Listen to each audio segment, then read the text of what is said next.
Romeo 12 अध्याय 3 पद।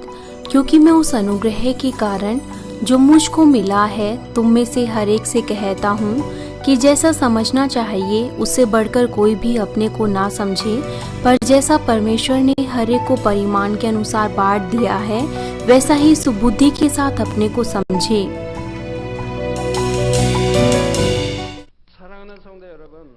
मसीह में प्रिय भाइयों और बहनों और मानवीन की 11,000 शाखा और संघीय कलीसियाओं के सदस्य और वो सदस्य जो पूरे संसार भर से इस सभा में शामिल हैं, United State, United Kingdom, Canada, Honduras, Peru, Argentina, Germany, France, Russia, Belgium, Netherland और अफ्रीकी देश, Kenya, Uganda, Congo, China, Japan, Pakistan, Indonesia, Philippines, Taiwan, India, Mongolia, Egypt, Israel और कोरिया की शाखा व संघीय कलीसियाओं के सदस्य और वो जो पूरे संसार भर से इंटरनेट के माध्यम से इस सभा में शामिल हैं, और प्रिय टीवी के दर्शकों, एक बहुत प्रसिद्ध नोबेल पुरस्कार वो अल्फ्रेड नोबेल के द्वारा स्थापित किया गया था जिन्होंने डायनामाइट का आविष्कार किया था।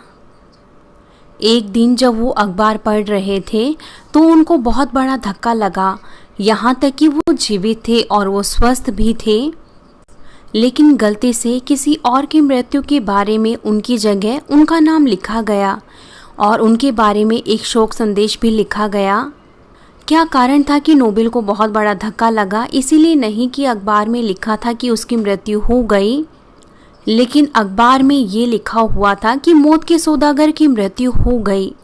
अल्फ्रेड नोबेल ने सोचा कि वो तो एक महान व्यक्ति था जिसने डायनामाइट जैसी महान उपकरणों का आविष्कार किया था और मानव जाति के लिए उन्होंने बहुत बड़ा योगदान दिया था, लेकिन समाचार पत्रों की सुर्खियों के अनुसार उन्होंने महसूस किया कि उनको सिर्फ मौत का सौदागर और दूसरे लोगों की नज़रों में उन्हें सामूहिक विनाश के हथियार का आविष्कारक माना जाता था।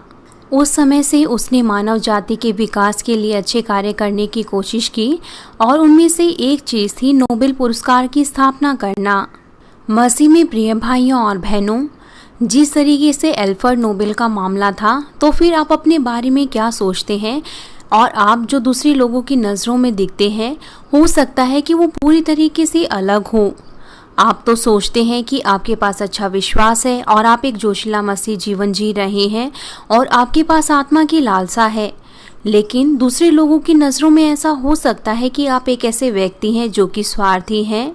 हो सकता है कि दूसरे लोगों की नज़रों में आप एक ऐसे व्यक्ति के रूप में दिखते हों जिसके पास स्वार्थीपन के इरादे हैं, या फिर ऐसा व्यक्ति जिससे सावधान रहना है, जो क्रोध ना करे, जो गुस्सा ना करे। हो सकता है कि आप एक ऐसे व्यक्ति के रूप में प्रतीत हो जो अभी भी पवित्रता के रास्ते में चल रहा है, लेकिन आपको दूसरों के दृष्टिकोण से स्वयं को जांचना है, और जब आप ऐसा करेंगे तो फिर आपको अपनी कमियों का पता लगाने में बहुत ही मदद मिलेगी।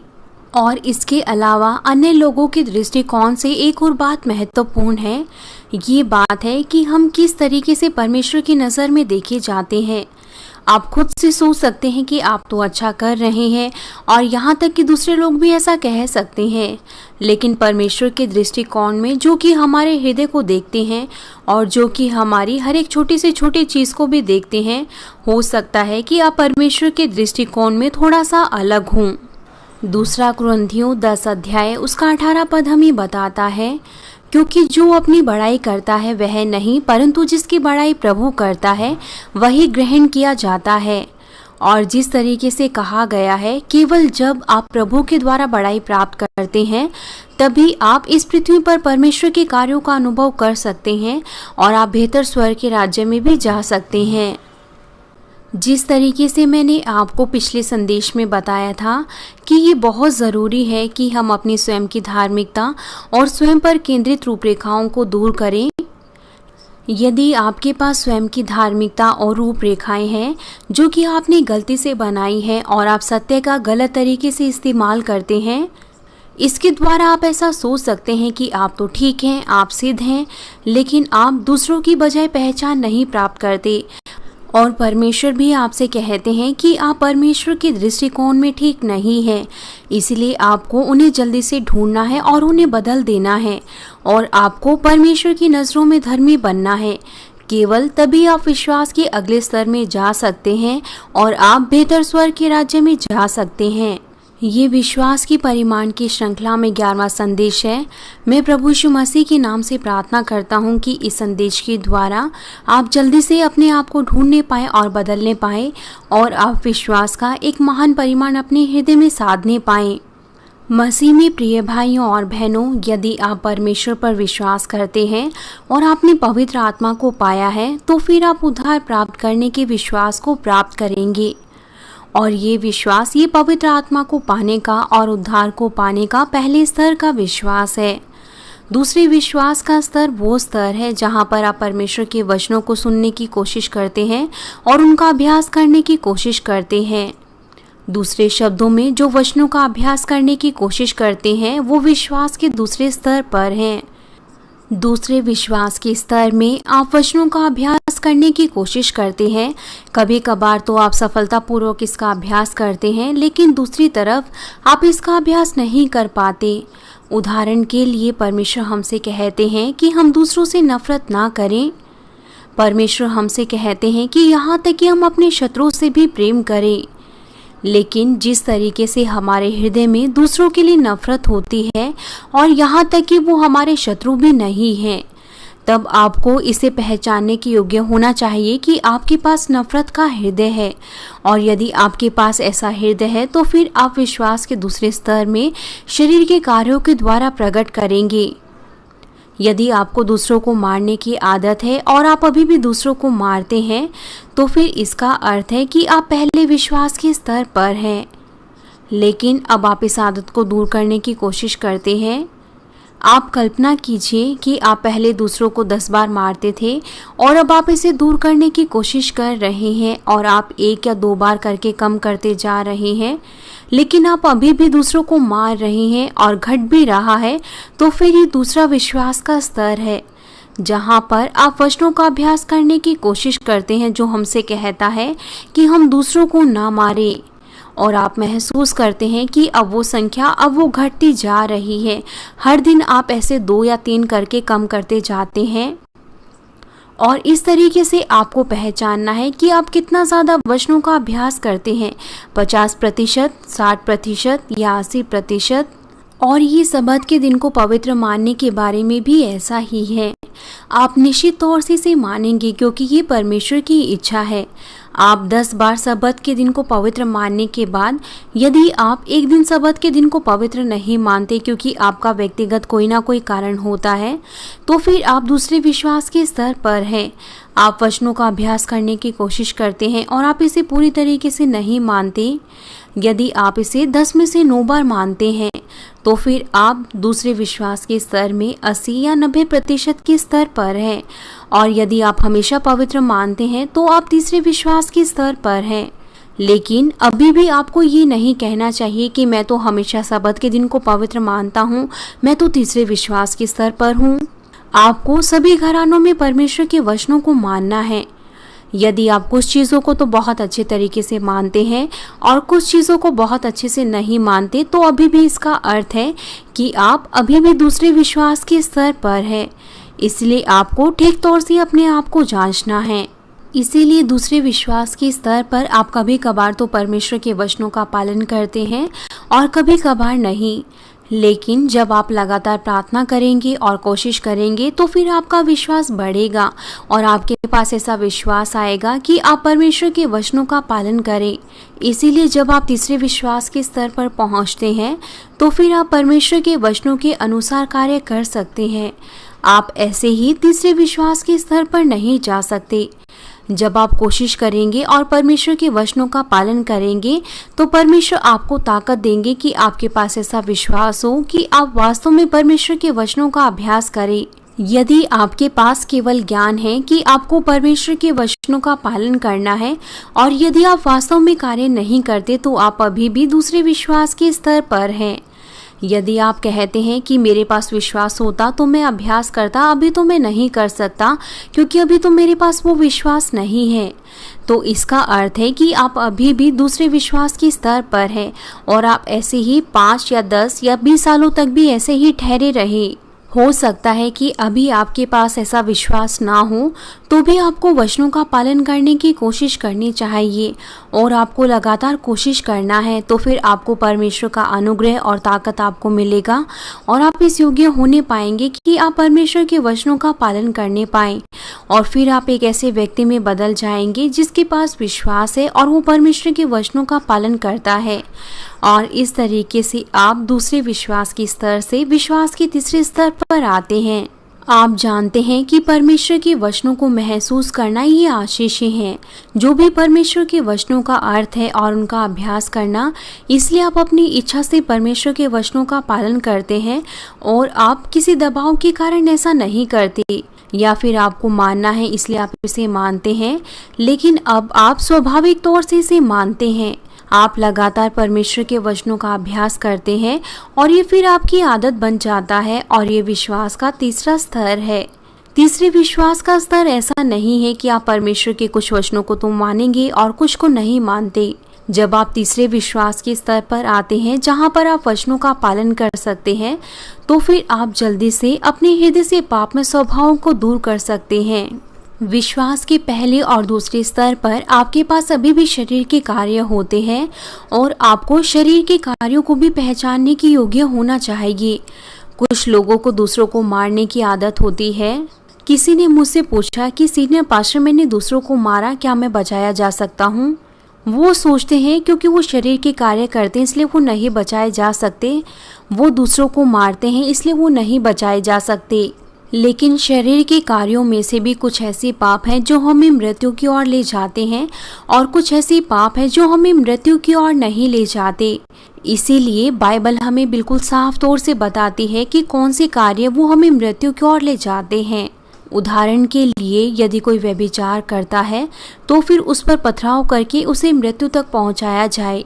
व्यभिचार ऐसा कार्य है जो हमें मृत्यु की ओर ले जाता है। यदि आप केवल एक बार ही वचनों का उल्लंघन करने से नहीं बचाए जा सकते, तो फिर कौन इस संसार में बचाया जाता? तो फिर आप नरक में गिरते और ये आपके उद्धार को भी प्रभावित करता। यदि आप लगातार ऐसे पापों को दूर करने की कोशिश करते हैं और यदि आप इन पापों को दूर करते हैं, तो फिर आप विश्वास के तीसरे स्तर पर आते हैं। आप कल्पना कीजिए कि आप दूसरों के साथ लड़ते हैं और परमेश्वर आपकी आत्मा को अभी की अभी बुला ले, तो फिर इसका अर्थ ये नहीं कि आप नहीं बचाए जाएंगे क्योंकि आपने दूसरों के साथ लड़ाई की। क्योंकि आप अभी भी पहले या दूसरे विश्वास के स्तर पर हैं, आप उसी के अनुसार स्वर्गीय स्थान में जा सकते हैं।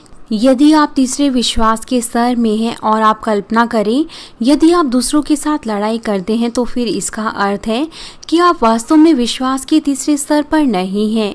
यदि आप तीसरे विश्वास के स्तर पर जाते हैं और यदि आप दोबारा से दूसरे विश्वास के स्तर में गिर जाते हैं, तो फिर ये आपके उद्धार को भी प्रभावित करेगा। आप कल्पना कीजिए, यदि आपका 10 साल का बच्चा है और वो अचानक से 5 साल के बच्चे की तरह व्यवहार करे, तो फिर क्या ये सामान्य है? ये बात सामान्य नहीं है। यदि कोई व्यक्ति ऐसा है जो दूसरों के साथ लड़ाई करता है, जो दूसरे विश्वास के स्तर पर है, और कोई व्यक्ति ऐसा है जो विश्वास के तीसरे स्तर पर आकर दूसरों के साथ लड़ाई करता है, तो ये ठीक नहीं है। दूसरे विश्वास के स्तर पर आप उन चीज़ों को दूर करने की कोशिश करते हैं जो आपने दूर नहीं किया है, लेकिन तीसरे विश्वास के स्तर पर आपने पहले से ही शरीर के कार्यों को दूर कर दिया है और यदि आप फिर से वही कार्यों को करेंगे, तो फिर ये परमेश्वर के सामने पापों की दीवारों को खड़ा करना है। और दूसरे विश्वास के स्तर पर आप तुरंत ही पश्चाताप कर सकते हैं और तीसरे विश्वास के स्तर पर आपको आंसुओं के साथ, बहती हुई नाक के साथ पश्चाताप करना है ताकि आप उन पापों की दीवारों को दूर कर सकें। इन दोनों के बीच एक बहुत बड़ा अंतर है। तीसरे विश्वास के स्तर पर आप अपने कार्यों में और ज़्यादा पाप नहीं करते और ये वो स्तर है जहाँ पर आप अपने हृदय से पापमय स्वभावों को दूर करना शुरू करते हैं। यदि आप पापमय स्वभावों को देखें तो फिर पापमय सोच विचार भी हैं और अब आप सारे के सारे शारीरिक सोच विचारों को दूर करने की कोशिश करते हैं और जब आप पूरी तरीके से इन चीज़ों को दूर करते हैं तो फिर आप चौथे विश्वास के स्तर में जाएंगे। तीसरा विश्वास का स्तर वो स्तर है जहां पर आप अपने शारीरिक सोच विचारों को दूर करते हैं और शारीरिक कार्यों को दूर करते हैं। उदाहरण के लिए नाराज होने से बचना और अपने हृदय से क्रोध करना, ये दोनों पूरी तरीके से अलग अलग हैं। दूसरे विश्वास के स्तर पर आप वचनों का पालन करने की कोशिश करते हैं। अब आप कार्यों के रूप में गुस्से को प्रकट नहीं करते और आपके हृदय में गुस्सा ना होना, ये दोनों अलग अलग चीजें हैं। इस तरीके से यहाँ तक कि आप बुराई के कार्य नहीं करते हैं और आप एक ऐसे व्यक्ति हैं जो परमेश्वर के वचनों में बने रहते हैं, तो फिर अब आपको अपने हृदय में पापमय स्वभावों को ढूंढना है और उन्हें दूर करना है। तभी आप चौथे विश्वास के स्तर में जा सकते हैं। चौथे विश्वास के स्तर पर आप परमेश्वर की सच्ची संतान के रूप में और आत्मा के जन के रूप में पहचाने जाते हैं। कुछ लोग वो तीसरे विश्वास के स्तर में जल्दी से आ जाते हैं और वो विश्वास की चट्टान को भी जल्दी से पार कर लेते हैं, लेकिन कुछ लोग वो तीसरे विश्वास के स्तर पर रुक जाते हैं और उनकी आत्मिक उन्नति में भी रुकावट होती है। पिछले संदेश में मैंने आपको 2 चीज़ों के बारे में बताया था कि जो तीसरे विश्वास के स्तर पर है, किस तरीके से वो जल्दी से चौथे विश्वास के स्तर पर जा सकते हैं बिना किसी आत्मिक रुकावट के। पहला, मैंने आपको बताया था कि हमें पापों के विरोध में संघर्ष करना रोकना नहीं है, क्योंकि आपका विश्वास वो कुछ हद तक बढ़ गया है और जब तक आप पापमय स्वभावों की जड़ों को वचनों और प्रार्थनाओं के द्वारा नहीं निकालते, तब तक आपको लगातार मेहनत करनी है और आपको पवित्रीकरण को साधना है। आप जंगली घास या फिर घास के मैदान के बारे में सोच सकते हैं। वो सर्दियों में सूख जाते हैं, लेकिन वो पूरी तरीके से मरते नहीं हैं, क्योंकि घास की जड़ें वो अभी भी जीवित रहती हैं और जो उनकी जड़ें होती है वो मिट्टी में नीचे होती है और जब दोबारा से वसंत आता है तो वो फिर से बढ़ने लगती है। यहाँ तक कि यदि आप घास को काट भी दे तो भी वो लगातार बढ़ती रहती है। ऐसा क्यों है? क्योंकि उनकी जड़ें अभी भी जीवित है। यदि आप पूरी तरीके से उस घास को हटाना चाहते हैं तो आपको उनकी जड़ों समेत उनको निकालना है और ये हमारे पापमय स्वभावों के साथ भी ऐसा ही है। दूसरे विश्वास के स्तर पर आप केवल कार्यों के रूप में अपने पापों को दूर करते हैं। इसका अर्थ ये नहीं कि आपने अपने हृदय से पापों की जड़ों को भी निकाल दिया है। इन पाप में जड़ों को दूर करने के लिए आपको मुश्किल आजमाइशों से होकर गुजरना है। आपको उपवास करना है, रात्रि भर की प्रार्थनाएं करनी है, आपको संकल्प की प्रार्थनाएं करनी है और आपको उन पाप में जड़ों को दूर करने के लिए ऐसा करना है। दूसरा, आप जल्दी से आत्मा में जा सकते हैं जब आप शारीरिक विचारों को जल्दी से दूर करते हैं और उनमें से आपको स्वयं की धार्मिकता और स्वयं पर केंद्रित रूपरेखाओं को दूर करना है। चौथे विश्वास के स्तर पर जाने के लिए जो सबसे मुश्किल चीज़ है वो है स्वयं पर केंद्रित रूपरेखाएं और स्वयं की धार्मिकता। आप पापमय स्वभावों के विरोध में संघर्ष करते हैं और उन्हें दूर करते हैं और आप परमेश्वर के सामने विश्वास योग्य होते हैं, लेकिन आप अभी भी तीसरे विश्वास के स्तर पर हैं।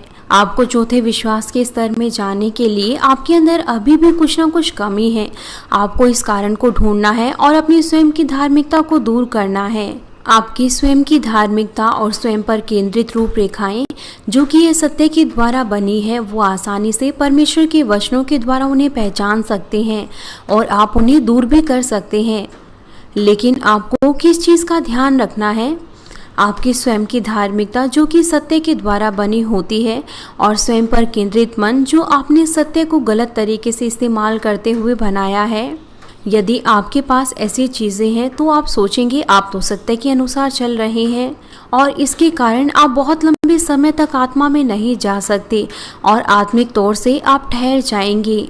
कुछ लोग वो पश्चाताप करते हुए कहते हैं कि मैं तो वास्तव में अपने आप को ढूंढना चाहता हूँ और अपनी कमियों को दूर करना चाहता हूँ, लेकिन मैं नहीं पहचान पा रहा कि मेरी स्वयं की धार्मिकता क्या है और रूपरेखाएं क्या है।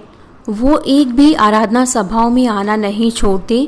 वो परमेश्वर के वचनों को लालसा भरे हृदय के साथ सुनते हैं, लेकिन फिर भी वो अपने आप को नहीं ढूंढ पाते कि उनमें गलत क्या है। जो स्वयं की धार्मिकता और रूपरेखाएं होती हैं, उनके कारण वो अपने आप को महसूस नहीं कर पाते और वो जोशीली प्रार्थनाएं भी नहीं कर पाते। मैं आपसे विनती करता हूँ कि आप दोबारा से अपने आप को जांचें।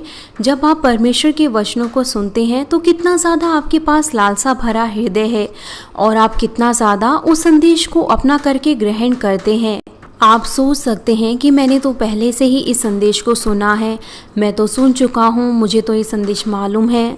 वास्तव में हर एक संदेश वो आपके ऊपर लागू होता है, लेकिन आप अपने आप को सत्य की के अनुसार अपने आप को इस तरीके से ढक देते हैं, इसलिए स्वयं की धार्मिकता और रूपरेखाओं के कारण ऐसा सोचते हैं और इसीलिए आप उन संदेशों को अपने ऊपर लागू नहीं करते, आप दूसरों पर उस संदेश को लागू करते हैं। इसीलिए आपको वचनों पर और ज़्यादा ध्यान देना है, लेकिन आप ऐसा नहीं करते। आप कहते हैं कि आपको तो वो संदेश पता है, या आप सोचते हैं कि आपने बहुत पहले उस संदेश को सुन लिया है, या फिर आप सोचते हैं कि ये संदेश तो किसी और के लिए है, व्यक्तिगत तौर से ये आपके लिए नहीं है। यहाँ तक कि आप जानते हैं कि आपको उस संदेश को अपने ऊपर लागू करना है, लेकिन आप छोड़ देते हैं। लेकिन आप कहते हैं कि मैं तो अपने आप से नहीं कर सकता, परमेश्वर ही मुझे बदलेंगे और एक ना एक दिन परमेश्वर मुझे बदल देंगे। और इसके अलावा यदि आप एक दिन में बहुत से घंटों तक प्रार्थना करते हैं तो फिर आपको जांचना है कि कितना ज़्यादा आप अपने हृदय से परमेश्वर को पुकारते हैं। आप अपने आप को जांच सकते हैं कि क्या आप वास्तव में जोशीली प्रार्थना कर रहे हैं, या फिर आप केवल उन्हीं शब्दों को दोहरा रहे हैं जो आप हर दिन दोहराते हैं। यहाँ तक कि आप एक दिन में आधे घंटे के लिए प्रार्थना करें तो भी आप अपने पूरे हृदय के साथ प्रार्थना करें। यहाँ तक कि आप आधे घंटे के लिए प्रार्थना करें, आप हर दिन क्या प्रार्थना करते हैं आपको उन्हें जांचना है। क्या आप हर दिन उन्हीं बातों को दोहराते हैं क्योंकि आप बहुत लंबे समय से प्रार्थना कर रहे हैं? इसीलिए आप अपने आप को जांचें कि क्या आप अपनी प्रार्थनाओं को दोहरा रहे हैं या नहीं। उदाहरण के लिए, जब आप सीनियर पास्टर के लिए प्रार्थना करते हैं तो आप केवल उन्हीं चीज़ों को बार बार दोहराते रहते हैं जो कुछ आपने सीखी है, और जब आप कलीसिया के कार्यकर्ताओं के लिए प्रार्थना करते तो भी आप ऐसा ही करते हैं। आप एक ही प्रार्थनाओं को बार बार दोहराते हैं। यदि आप अपने आप को जांचें तो फिर आप महसूस करने पाएंगे कि आप किस तरीके से प्रार्थना कर रहे हैं, या फिर आप अपने पूरे हृदय से प्रार्थना कर रहे हैं। आपको जांचना है कि क्या वास्तव में पिता परमेश्वर आपकी प्रार्थनाओं को ग्रहण कर रहे हैं या नहीं। जब हमारे प्रभु यीशु ने प्रार्थना की तो उसका पसीना लहू की बूंदों की तरह जमीन पर गिर रहा था, और जब एलिया ने प्रार्थना की पूरे जोश के साथ तो फिर जो उसका चेहरा था वो घुटनों में चला गया। मैं आशा करता हूँ कि आप इस तरीके से जोशीली प्रार्थनाएं करने पाएं, और यदि आप करेंगे तो फिर आप देखेंगे कि आपका चेहरा वो घुटनों के बीच में चला जाएगा। मैं ये नहीं कह रहा कि आपको अपने चेहरे को घुटनों के बीच में रखना है, लेकिन यदि आप सचमुच में जोशीली प्रार्थनाएं करेंगे तो फिर ऐसा होगा। 1985 में और 1986 में जब हमने अपनी कलीसिया की शुरुआत की तो फिर पास्टर सुनून हान वो पहले आए और उन्होंने सभी सदस्यों को दिखाया कि किस तरीके से प्रार्थना करनी है, और वास्तव में जो उनका चेहरा था वो बिल्कुल घुटनों के बीच में चला गया था। मैं ये नहीं कह रहा कि आपको इस तरीके से प्रार्थना करना है। ये तब हुआ जब एलिया ने जोशीली प्रार्थनाएं की और उसका चेहरा घुटनों के बीच में चला गया, लेकिन आप भी ऐसा कर सकते हैं। जब मैं इन चीज़ों को याद करता हूँ और जब मैं आपको प्रार्थना की महत्वपूर्णता को बताता हूँ तो फिर आप कुछ दिन के लिए तो जोशीली प्रार्थना करते हैं, लेकिन कुछ समय के बाद लोग अपने पहले वाली परिस्थिति में लौट जाते हैं। जब आप अर्थरहित शब्दों को ही बार बार दोहराते हैं तो ये परमेश्वर के सामने ग्रहण योग्य नहीं है, और यहाँ तक कि आप स्वर्गदूतों के समान सुंदर शब्दों को बोलते हैं तो भी ये परमेश्वर के सामने एक सुंदर सुगंध के रूप में ग्रहण नहीं किया जाएगा। जब आप परमेश्वर को संघर्ष करते हुए सुंदर सुगंध देते हैं, अपने पूरे हृदय से पुकारते हुए, तभी आप पवित्र आत्मा की भरपूरी और अगुवाई को प्राप्त कर सकते हैं और आप बदल सकते हैं। एक और चीज़ जिसके बारे में आपको सोचना है कि आप किस तरीके के व्यवहार के साथ दूसरों की सलाह को सुनते हैं। ऐसा इसीलिए है क्योंकि जिनके पास स्वयं की धार्मिकता होती है वो अपने कानों को दूसरों की सलाह के लिए बंद कर देते हैं। उनका हृदय बड़ा हो जाता है ये सोचते हुए कि वो तो ठीक है, और यहाँ तक कि वो दूसरों की सलाह को सुनते हैं तो भी वो सोचते हैं कि मैंने ऐसा किया, इसका कोई ना कोई कारण था, लेकिन वो व्यक्ति वो मेरी स्थिति को नहीं समझता, इसीलिए वो मुझे ऐसी सलाह दे रहा है। वो केवल अपनी ही बातों पर जोर देते हैं कि वो ठीक है, और वो उन बातों को नहीं समझते कि क्यों उन्होंने उसको सलाह दी है। या फिर जब दूसरे उसको सलाह देते हैं तो वो सोचते हैं कि वो तो मुझसे बेहतर नहीं है, और वो उनकी सलाह को भी भूल जाते हैं। या फिर जब उनके सीनियर उनको सलाह देते हैं तो फिर वो सोचते हैं कि ये भी तो 100% सिद्ध नहीं है, वो तो हमेशा सिद्ध नहीं होता, इसलिए मुझे उसकी बातों को नहीं सुनना। वो कहते हैं कि वो केवल उनकी बातों पर विश्वास करेंगे जो केवल सिद्ध है और उन्हीं की ही बातों को मानेंगे। क्या कोई सिद्ध हो सकता है जब वो खुद से कहे कि मैं सिद्ध हूँ? वो केवल तभी सिद्ध होगा जब परमेश्वर उसको कहेंगे कि वो सिद्ध है। यदि परमेश्वर उसको पहचानते हैं तो उसके साथ उसका कोई ना कोई प्रमाण होगा। लेकिन इस तरीके के हृदय के साथ आप दूसरे लोगों के शब्दों को नहीं सुनते, यहाँ तक कि परमेश्वर आपको बहुत ज़्यादा पवित्र आत्मा की अगुवाई देते हैं तो भी आप उस आवाज़ को नहीं सुन सकते। आप केवल अपनी ही आवाज़ को सुनते हैं। जब आप तीसरे विश्वास के स्तर के मध्य में जाते हैं और चौथे स्तर की ओर बढ़ते हैं तो फिर इसका अर्थ है कि आपने पहले से ही उन पापों और बुराइयों को दूर कर दिया है जिन्हें आसानी से ढूंढा जा सकता है। और अब ऐसे स्तर पर आपको अपने स्वयं की धार्मिकता और रूपरेखाओं को महसूस करने के लिए आपको अपने आप को और ज़्यादा दीनता के साथ जांचना है। ये मुश्किल नहीं है कि आप अपने आप को जांचें। क्या आप ध्यान से सुनते हैं जब कोई बच्चा आपको सलाह देता है? आप कल्पना करें कि यदि आपका कोई सीनियर या आपका बॉस अगर वो किसी गलत काम को कर रहा है और उसके बाद वो किसी और काम के लिए आपको सलाह देता है तो फिर क्या तभी भी आप उनकी बातों को ध्यान से सुनेंगे या फिर आप उनको अनदेखा कर देंगे? या फिर आपके जूनियर या सहकर्मी यदि वो आपको कोई सलाह देने की कोशिश करते हैं तो फिर क्या आप ये कहते हैं कि मैं तो उससे बढ़कर पवित्र आत्मा की आवाज़ को सुनता हूँ, मुझे तो उसकी सलाह को सुनने की ज़रूरत नहीं है? यदि आप ऐसा करते हैं तो फिर आपको पहचानना है कि आपके अंदर कितना ज़्यादा अहंकार है। और इसके अलावा कुछ लोग ऐसे होते हैं कि जब दूसरे उनसे बातचीत करते हैं तो वो दूसरों की बातों को अंत तक नहीं सुनते, वो बीच में ही उनकी बातों को काट देते हैं और वो बहाने बनाते हैं। वो कहते हैं कि मैंने तो इस कारण ऐसा किया था, मैंने तो उस वजह से ऐसा किया था। वो दूसरों की बातों को बीच में ही काट देते हैं और तब वो केवल अपने ही पक्ष में होकर बोलते हैं। वो अपने ही बारे में दूसरों को बताते रहते हैं, इसीलिए यहाँ तक कि वो कई बार झूठ भी बोलते हैं। वो आदत के तौर पर इस तरीके से झूठ बोलते हैं कि आप इस तरीके के गलत व्यक्ति नहीं हैं। आपको अपनी कमियों को ढूंढने की लालसा रखनी है और यदि आप ऐसा करते हैं तो फिर यहाँ तक कि आप एक छोटे बच्चे के भी शब्दों को नम्रता के साथ अपने हृदय में रखेंगे और आप उसके अनुसार बदलेंगे। प्रिय श्रोताओं, यदि आप अपने स्वयं की धार्मिकता और रूपरेखाओं को दूर करते हैं और पापमय स्वभावों को अपने हृदय से दूर करते हैं तो फिर अंत में आप आत्मा में आएंगे और आप चौथे विश्वास के स्तर में आएंगे और इस बिंदु से आप आत्मा के जन के रूप में पहचान को प्राप्त कर सकते हैं। तब चौथे विश्वास के स्तर में आने से पहले हम तीसरे विश्वास के स्तर के लोगों के स्वर्गीय स्थान के बारे में सीखेंगे। वो जो तीसरे विश्वास के स्तर पर है वो स्वर्ग के दूसरे राज्य में जाएंगे। यदि आप तीसरे विश्वास के स्तर पर हैं, आप परमेश्वर के वचनों में बने रहते हैं। यदि आप तीसरे विश्वास के स्तर पर जाते हैं और परमेश्वर के वचनों में बने रहते हैं और परमेश्वर की संतान के रूप में बने रहते हैं तो फिर आपका स्वर्गीय स्थान स्वर्गलोक से बढ़कर होगा जो उनको मिलता है जो पहले विश्वास के स्तर पर है, या फिर पहला स्वर्ग का राज्य जो उनको मिलता है जो दूसरे विश्वास के स्तर पर है। स्वर्गलोक में कोई भी व्यक्तिगत घर नहीं है और पहले स्वर्ग के राज्य में वहाँ पर व्यक्तिगत घर है लेकिन वो अपार्टमेंट्स की तरह है।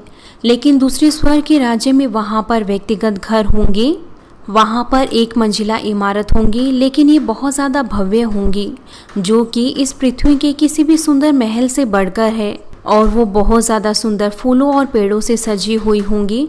और दूसरे स्वर्ग के राज्य में ना केवल व्यक्तिगत घर उनको दिए जाएंगे बल्कि जो घर का मालिक है उसकी इच्छा के अनुसार एक सुविधा उसको दी जाएगी।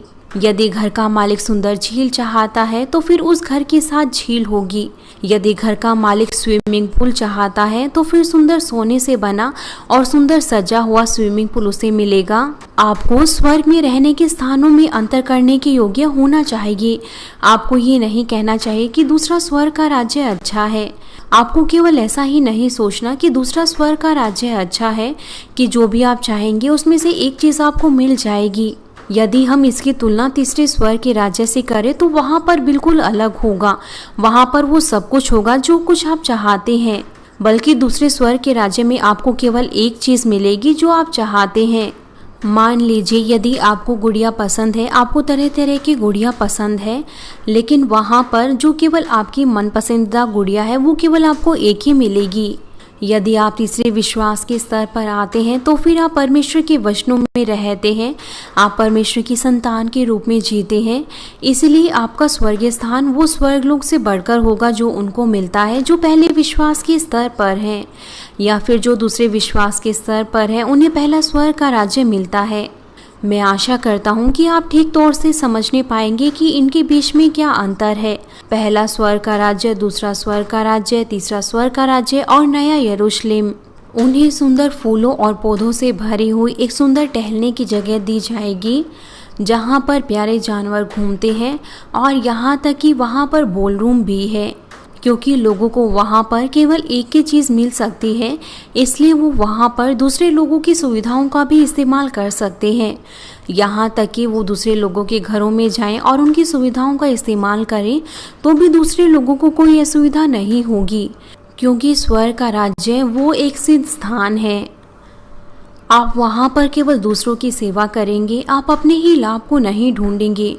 यहाँ तक कि जब दूसरे आपकी सुविधाओं का इस्तेमाल करेंगे और वो आपके घर आएंगे तो आप कोई सुविधा महसूस नहीं करेंगे, लेकिन इसके बजाय आप खुश होंगे कि वो आपके घर आए, और इसके द्वारा वो एक दूसरे की सेवा करेंगे और वो उस प्रेम को बांट सकते हैं अपनी सुविधाओं का इस्तेमाल करने देने के द्वारा, और वो स्वतंत्रता पूर्वक उन सुविधाओं का इस्तेमाल कर सकते हैं। और स्वर्ग के दूसरे राज्य में जो उनका घर है उसकी चौखट पर उनके नाम की प्लेट लगी होगी, और उनकी नाम प्लेट पर न केवल घर के मालिक का नाम लिखा होगा बल्कि उसकी चर्च का भी नाम लिखा होगा कि इस धरती पर इस घर का मालिक कौन से चर्च में जाता था।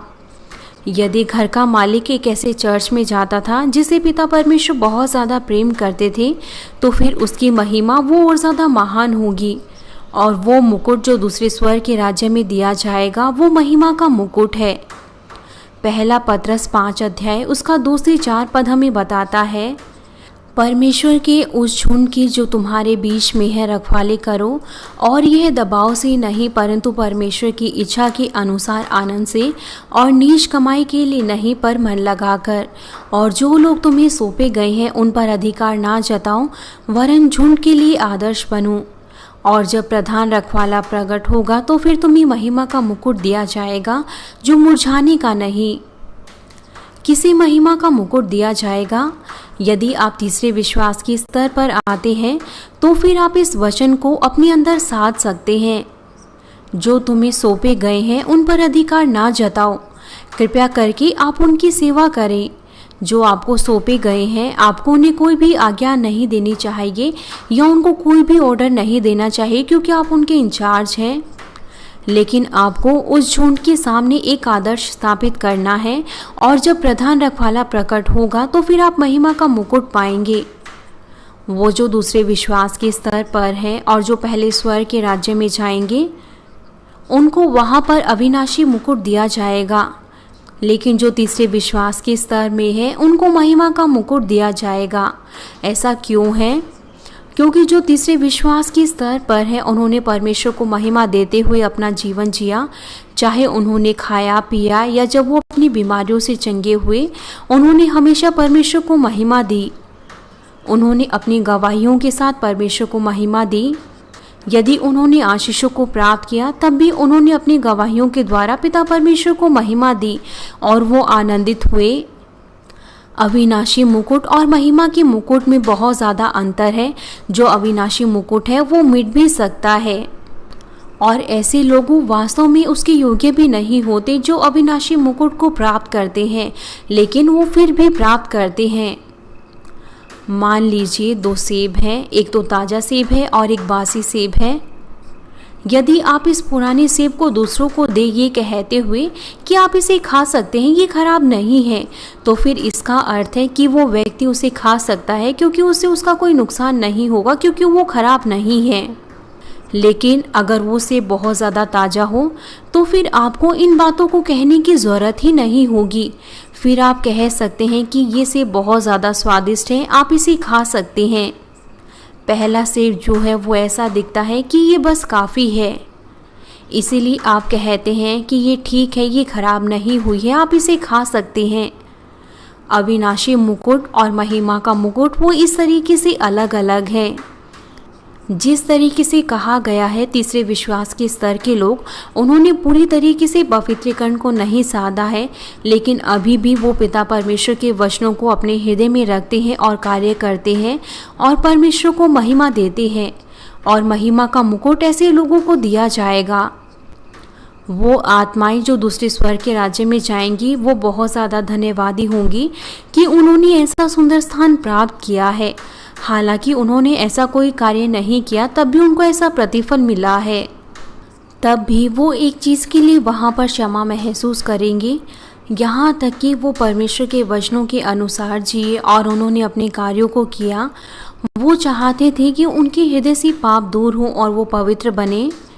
दूसरे स्वर्ग के राज्य की जो महिमा है, उसकी तुलना तीसरे स्वर्ग के राज्य या फिर नए यरूशलेम की महिमा के साथ इसकी तुलना नहीं की जा सकती, जो उनके लिए स्थान है जिन्होंने पवित्रीकरण को अपने हृदय में साधा है।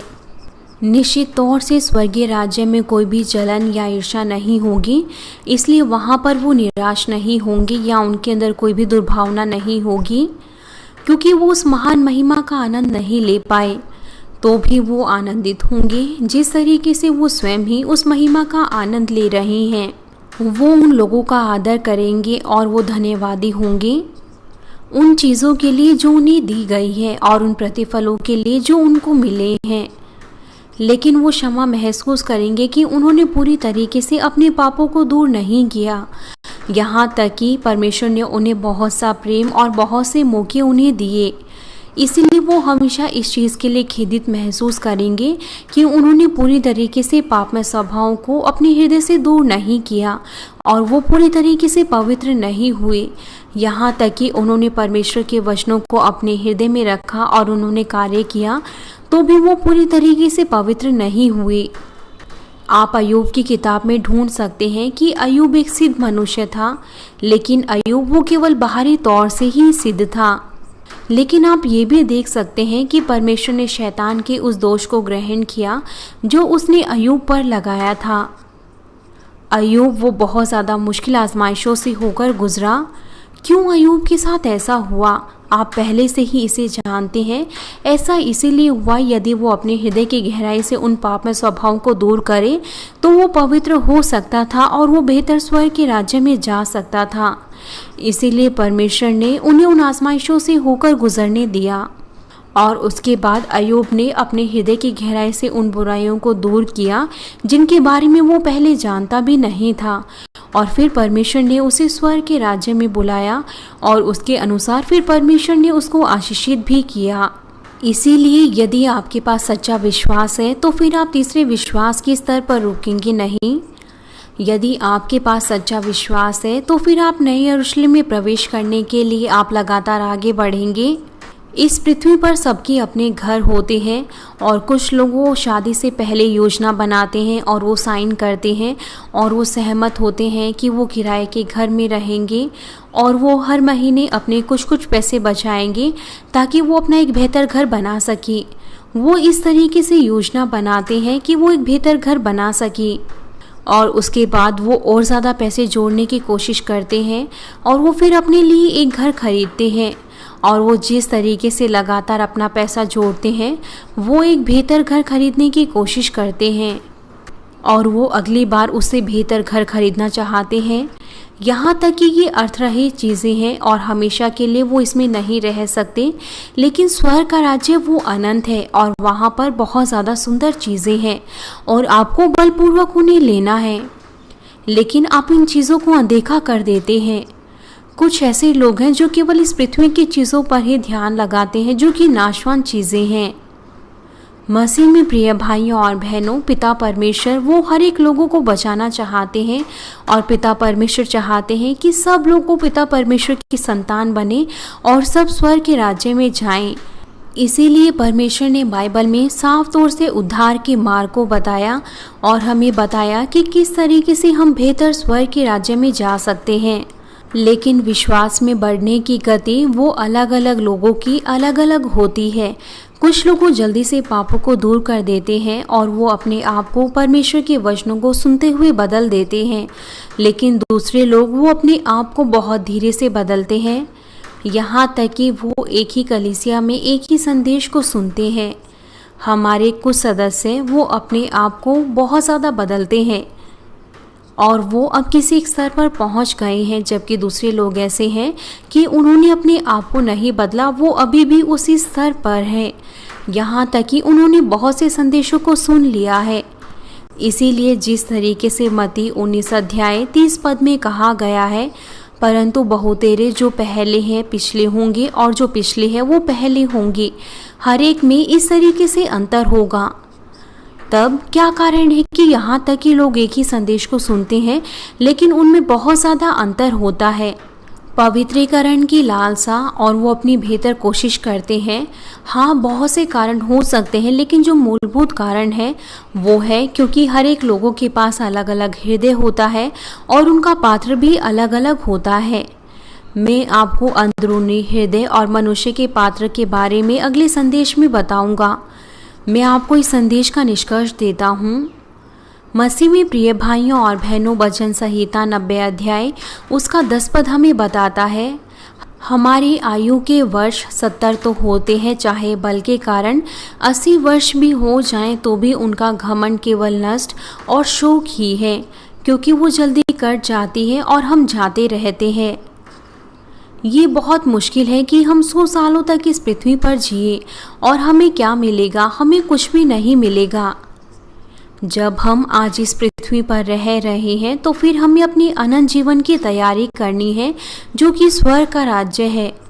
जब हमारा ये छोटा सा जीवन समाप्त हो जाएगा और हम प्रभु से मिलेंगे तो हर एक का स्वर्गीय स्थान और प्रतिफल वो निर्धारित किए जाएंगे और हम प्रभु के साथ अनंत स्वर्ग के राज्य में रहेंगे।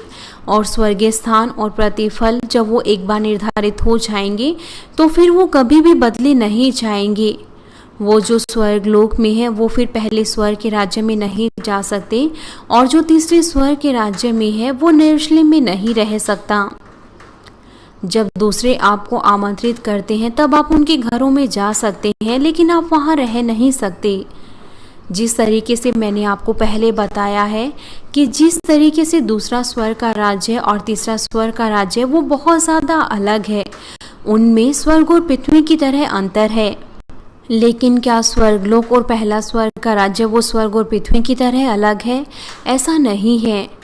स्वर्ग और पृथ्वी की तरह अंतर, उनमें इतना ज़्यादा अंतर नहीं है, लेकिन दूसरा स्वर्ग का राज्य और तीसरा स्वर्ग का राज्य वो बिल्कुल स्वर्ग और पृथ्वी की तरह उनमें अंतर है। और परमेश्वर भी कहते हैं कि आप मेरे सच्चे पुत्र और पुत्रियां हैं। जो चौथे विश्वास के स्तर पर आते हैं और जो तीसरे स्वर्ग के राज्य में जाते हैं, बाइबल हमें बताती है कि कुछ लोगों प्रभु को हमेशा के लिए नहीं देखने पाएंगे। इसका अर्थ है यदि आप दूसरों के साथ शांति बनाकर नहीं रखते और अपनी पवित्रीकरण को नहीं साधा है। हर कोई पिता परमेश्वर को पिता परमेश्वर कहते हैं, लेकिन जिस तरीके से बाइबल में लिखा है वो परमेश्वर को नहीं देखने पाएंगे। जो तीसरे स्वर्ग के राज्य में और नए यरूशलेम में जाएंगे वो प्रभु और पिता परमेश्वर को देख सकते हैं और उनसे बातचीत भी कर सकते हैं। और जो दूसरा स्वर्ग का राज्य और तीसरे स्वर्ग के राज्य की सुंदरता है, उसमें बिल्कुल स्वर्ग और पृथ्वी की तरह अंतर है। उदाहरण के लिए सियोल में कुछ ऐसे घर हैं जो झोपड़ियों की तरह बने हैं और जो ईंटों से बने हैं, जो केवल 10 दिनों में ही बनाए जा सकते हैं। और इसके अलावा यहाँ पर कुछ ऐसे भव्य मकान हैं जो बिल्कुल महल की तरह दिखते हैं और जिनकी कीमत बहुत ज़्यादा है।